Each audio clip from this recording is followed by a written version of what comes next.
Ok, del capítulo 2 voy a intentar ser un poco más puntual con las citas, entonces quiero que eh, resalten en su libro la referencia al comerciante aragonés, que va a ser parte de la ascendencia de Úrsula Iguarán, y al criollo cultivador de tabaco, que va a ser el antecedente de José Arcadio Buendía eh, en, en en la novela. Eh, las referencias a estos dos personajes aparecen en la primera página del capítulo 2.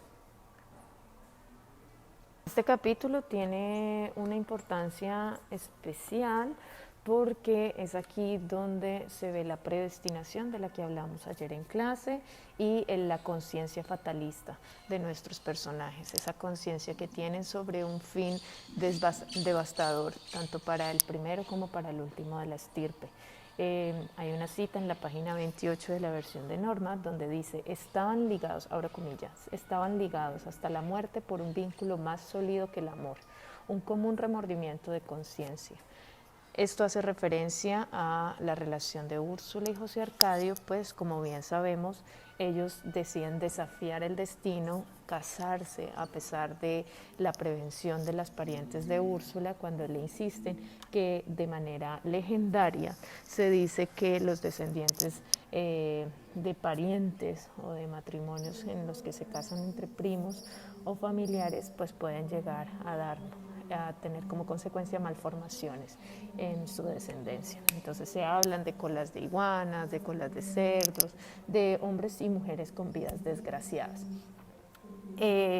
Úrsula conserva el temor, Úrsula conserva la prevención, sin embargo ella y José Arcadio, por amor real, profundo y natural amor, deciden desafiar al destino, no consuman nunca hasta cierto momento su amor, hasta que Prudencio Aguilar se encarga de poner en duda el honor y la virilidad de José Arcadio. Entonces, ¿qué se pudo haber sobrepuesto al temor? La necesidad de defender el honor. Bien, entonces a estos dos personajes los acompaña también una profunda culpa, no solo las grandes virtudes de las que hablamos en el capítulo 1, sino que en el capítulo 2 se muestra que los acompaña la culpa, tanto en el rol femenino como en el rol masculino. Esa culpa por lo que sucedió con Prudencio Aguilar, por un lado, es la que hace que ellos migren de Riohacha y funden Macondo, pero es también la culpa la que hace que Úrsula se mantenga vigilante de sus hijos y de todo lo que pueda suceder con el futuro de la familia. Tú serás responsable de lo que pase, le dice Úrsula a José Arcadio, un poco en el momento en el que él le insiste que se quita el cinturón de castidad, pues él no va a llevar ningún otro muerto sobre su conciencia, y si tiene que criar iguanas, pues criará iguanas. Es muy bonito tener presente aquí la importancia del honor en estos hombres y en estos roles en el pasado, a la par con esos duelos a muerte que, que protagonizaron muchos de estos hombres en tiempos pues antiguos, tanto para nuestra nación como para naciones en el mundo entero. En este capítulo entonces empezamos a ver más elementos mágicos y sobrenaturales, ya no en Melquiades, sino en el fantasma de Prudencio Aguilar, un fantasma que aparece y atormenta con su presencia al matrimonio Buendía. Este fantasma de Prudencio Aguilar es también un fantasma que va a aparecer más adelante, ustedes ya lo leyeron, cuando él regresa de la muerte simplemente porque se siente solo y viene a acompañar a su enemigo, o que realmente parece más su amigo, José Arcadio Buendía, mientras está amarrado en el castaño. Me perdonan, estoy haciendo las mismas prolepsis que hace el narrador, pero las hago con la salvedad de que ustedes están mucho más adelantados en esta parte de la historia. Entonces, el elemento sobrenatural aparece a través del fantasma, pero el elemento épico permanece. Entonces, este elemento épico permanece con la referencia a Moisés, ¿sí? Como héroe también fundacional, bíblico además, y a la tierra prometida que Dios tenía reservada para todo su pueblo y su comunidad. Esa referencia aparece en la página 33 de la versión conmemorativa. En la versión de ustedes la pueden encontrar en el capítulo 2. Busquen por favor el párrafo que sigue a la voz de José Arcadio cuando dice: está bien, Prudencio, le dijo, nos iremos de este pueblo lo más lejos que podamos y no regresaremos jamás. Ahora vete tranquilo. Este es el móvil, ¿no? Este es el hecho por el cual ellos migran de Riohacha. Las historias de las migraciones son historias comunes, ¿sí? Son tópicos universales, por ejemplo, en la literatura de muchas naciones. Esto se debe a que el origen de los pueblos y el origen de las comunidades o de las naciones se debe a un proceso de migración, bien sea porque hayan sido expulsados del paraíso, hayan sido forzados a salir de un territorio, como sucede por ejemplo con Úrsula y con José Arcadio, o porque sencillamente decidieron ir en búsqueda de un mejor camino o de un mejor destino o de un mejor lugar para criar y fundamentar una descendencia. Hay un artículo de opinión publicado el mes pasado de Laura Restrepo sobre los inmigrantes, donde ella hace una muy, muy bella diacronía de la historia de las migraciones. Es una columna corta para toda la información que ella comparte. Se las recomiendo, también se las voy a dejar en el chat de Hangouts para que la puedan mirar más adelante. Retomando la cita, entonces después de esto que José Arcadio le dice a Prudencio, el narrador cuenta: fue así como emprendieron la travesía de la sierra. Varios amigos de José Arcadio Buendía, jóvenes como él, embullados con la aventura, desmantelaron sus casas y cargaron con mujeres y sus hijos hacia la tierra que nadie les había prometido. Aquí hay una relación intertextual con la Biblia por contraste, no por similitud. ¿Por qué por contraste? Porque mientras a los israelitas y a Moisés ellos se dirigían a una tierra que sí les habían prometido, el narrador nos está advirtiendo que esa tierra nadie se las había prometido, pero de ninguna manera está diciendo que no les perteneciera. Simplemente está sacando de lado o está jugando con la información, con el capital cultural de los lectores. Está jugando con esa información que los lectores también tienen sobre esas tierras prometidas en donde brota la leche y la miel y en donde los pueblos han sido predestinados y han sido de alguna manera beneficiados o favorecidos por los dioses. En este caso, el narrador nos está diciendo que desprovistos de un Dios que quiera ayudarlos o desprovistos de una bendición divina, de todas maneras ellos iban a llegar a una tierra que nadie les había prometido. Y bien, para seguir insistiendo en el aspecto sobrenatural, es muy importante porque en la página siguiente encontramos en un párrafo muy largo, el párrafo que estamos leyendo, que es un párrafo bastante extenso, ya hacia la mitad del párrafo dice: José Arcadio Buendía soñó esa noche que en aquel lugar se levantaba una ciudad ruidosa, con casas de paredes de espejos. Preguntó qué ciudad era aquella y le contestaron con un nombre que nunca había oído, que no tenía significado alguno, pero que tuvo en el sueño una resonancia sobrenatural: Macondo. Bien, porque quiero que subrayen este fragmentico, esta pequeña cita, porque los sueños son parte de la memoria de los pueblos, pero los sueños también son parte de las creencias. Los sueños resultan ser reveladores, los sueños son también el escenario en el que se dan los presagios, en el que se anticipan los eventos o en el que se explican actos, sentimientos, preocupaciones, en fin. Es un sueño el que le da la entrada, por ejemplo, a Crónica de una muerte anunciada. Ustedes deben recordar que el primer párrafo de la novela hace referencia a ese sueño que Santiago Nazar tuvo y le compartió a su madre para que ella, desde su sabiduría, se lo interpretara y le dijera qué significaba. Los sueños han sido también la forma como los ángeles se anuncian, por ejemplo, a las vírgenes, o como los ángeles entregan a los héroes pautas de lo que tienen que hacer. Entonces, aquí pues seguimos hablando de lo épico que son los orígenes de Macondo, no está la excepción.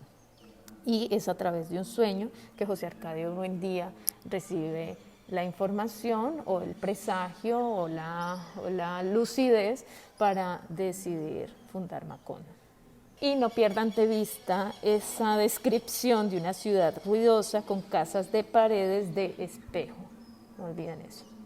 Porque justo en el párrafo siguiente, que inicia diciendo así, abro comillas, José Arcadio Buendía no logró descifrar el sueño de las casas con paredes de espejos hasta el día en que conoció el hielo.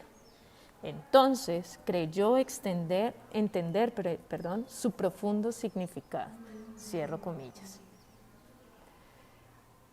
No, podemos continuar. Pensó que en un futuro próximo podrían fabricarse bloques de hielo en gran escala, a partir de un material tan cotidiano como el agua, y construir con ellos las nuevas casas de la aldea. Macondo dejaría de ser un lugar ardiente, cuyas bisagras y aldabas se torcían del calor, para convertirse en una ciudad invernal. Si no perseveró en sus tentativas de construir una fábrica de hielo, fue porque entonces estaba positivamente entusiasmado con la educación de sus hijos, en especial la de Aureliano. Aquí hay un salto también temporal, aquí hay no un salto temporal realmente, hay una anticipación. Se puede vislumbrar algo de lo que podría ser el futuro de las generaciones. Hay una prolepsis, hay una referencia, una anticipación. Y en este capítulo aparece una mujer que conserva más o menos, es contemporánea de Úrsula, conserva más o menos su misma edad, y es Pilar Ternera. Pilar Ternera, que como la describe el libro, por aquel tiempo era una mujer que iba mucho a la casa de los Buendía, una mujer alegre, provocativa, un poco deslenguada, como dice el libro, que ayudaba en los oficios domésticos a Úrsula, pero que tenía algo especial y era que sabía leer la baraja. Ella en muchos momentos de la novela va a ser no solo como la reveladora de un poco el destino de los personajes, sino también el personaje comodín que puede favorecer a algunos de estos personajes o darle continuidad a estos personajes. Alrededor de Pilar Ternera pues aparecen las primeras escenas un poco eróticas de la novela. Pues ella es de alguna manera quien acompaña a José Arcadio, el hijo, el primogénito de los Buendía, en su exploración de la sexualidad y un poco en su despertar y en su crecimiento. Se hacen referencias muy sugestivas y algunas referencias importantes al olor, al calor, a la luz, bueno, aspectos sensoriales que ustedes podrían detallar en este capítulo, que nos podrían incluso hacer recordar ese efecto sensorial que despertaba también Rulfo en Pedro Páramo, cuando por ejemplo nos habla del retrato que guarda en el bolsillo de su camisa y que hacía tanto calor en Comala que sentía que hasta el retrato sudaba, que hasta la madre que estaba en el retrato sudaba. De Pilar Ternera se nos dice que había formado parte también del éxodo que culminó en la fundación de Macondo, que aunque con el tiempo se va haciendo más madura y va perdiendo la fuerza de sus muslos, ella siempre de todas maneras se mantiene allí como una mujer deseada por los hombres en Macondo, y a la que de manera muy particular José Arcadio hijo busca todas las noches para acompañarse. Va a ser entonces esta mujer la que va a darle continuidad a la estirpe, porque José Arcadio tendrá con ella un hijo llamado Arcabel. Arcadio va a ser reconocido por Úrsula y por José Arcadio como hijo de la familia, pero como parte de la familia, pero no se va a revelar nunca quiénes son sus padres. Entonces el árbol genealógico se extiende, pero se extiende a través de los hijos ilegítimos y de las relaciones por fuera del matrimonio. Algo que agobia a Úrsula porque es como si el pecado se multiplicara y se diversificara en su familia. Y pues para ser insistente, por ejemplo, con las marcas temporales, después se habla de Aureliano y de Amaranta. Amaranta va a ser la hija mujer del matrimonio Buendía, y el libro, abro comillas, dice: un jueves de enero a las 2 de la madrugada nació Amaranta. Antes de que nadie entrara en el cuarto, Úrsula la examinó minuciosamente, ya sabemos por qué. Era liviana y acuosa como una lagartija, pero todas sus partes eran humanas. Es justo después del nacimiento de Amaranta que la familia se entera que pronto vendrá Arcadio. Por eso Arcadio y Amaranta van a tener más o menos la misma edad y van a crecer no como si fueran tía y sobrina, sino como si fueran hermanos. El capítulo cierra dejándonos ver un episodio un poco sobrenatural también, pero que empieza a dar muestra de las cualidades que tiene Aureliano Coronel. Porque dicen que él logra anticipar incluso cosas que van a suceder, y esto se nos relata a través de un frasco y de una olla que se encuentra encima de la estufa y que él anticipa que va a caerse.